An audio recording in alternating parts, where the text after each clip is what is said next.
Good day ka-farm boy! Sa video na ito, ikukwento ko sa inyo yung mga nangyari sa brooding ng mga pullets natin sa loob ng 2 linggo. Pagdating ng mga sisiw ay pinagpahinga sila ng 1 oras para maging komportable sila sa bago nilang paligid. Pagkatapos ay binigyan namin sila ng inumin na may electrolytes.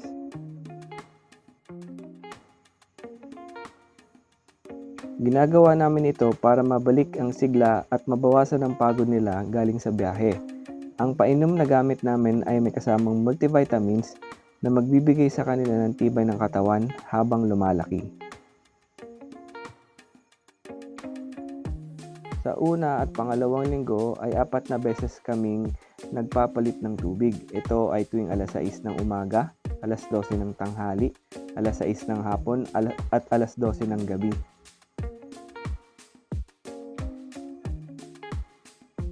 Iniiwasan naming uminit ang kanilang inumin dahil mainit sa loob ng brooding cage, mabilis ding uminit ang tubig. Dahil dito ay maaring hindi uminom ang mga sisiw at maari ding namang masira ang tiyan nila kapag umiinom sila. Makakadagdag ito sa stress nila. Ang unang patuka ay ibinibigay namin makalipas ang 1 oras puhat nang sila ay dumating.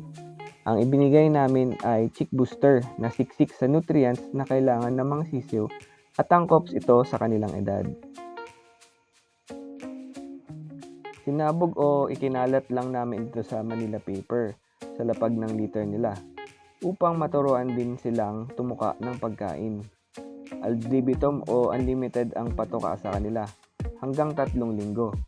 Sa pangalawang araw ay naglagay na kami ng chick feeder upang dito na sila tumuka ng pagkain. Mas malinis din to dahil tulad sa lapag may kasama ng ipot nila. Bukod pa sa mga nasabi ko ay kailangan nila ng tamang init sa loob ng brooding cage. Sa mga sisiw katulad nito ay 33 to 34 degrees Celsius. Dapat ito ay consistent at hindi pa bago-bago upang hindi sila ma-stress.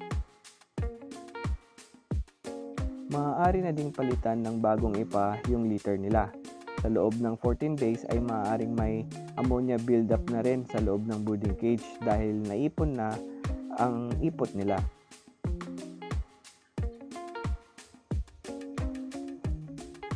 Sa loob ng 2 linggo o 14 days na ito ay dapat continuous ang monitoring sa tubig, pagkain, temperatura ng brooding cage upang lumaki ng tama ang mga sisiw.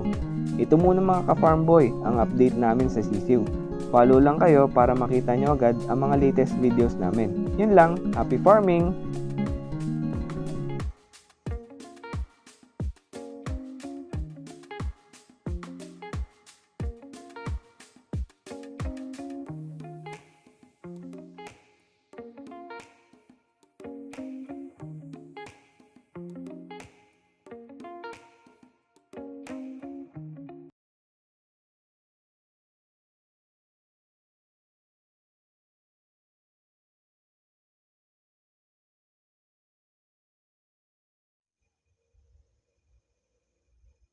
Sa loob lang 2 linggo o 14 days na ito ay dapat continuous ang monitoring sa tubig, pagkain, temperatura ng brooding cage upang lumaki ng tama ang mga sisiw.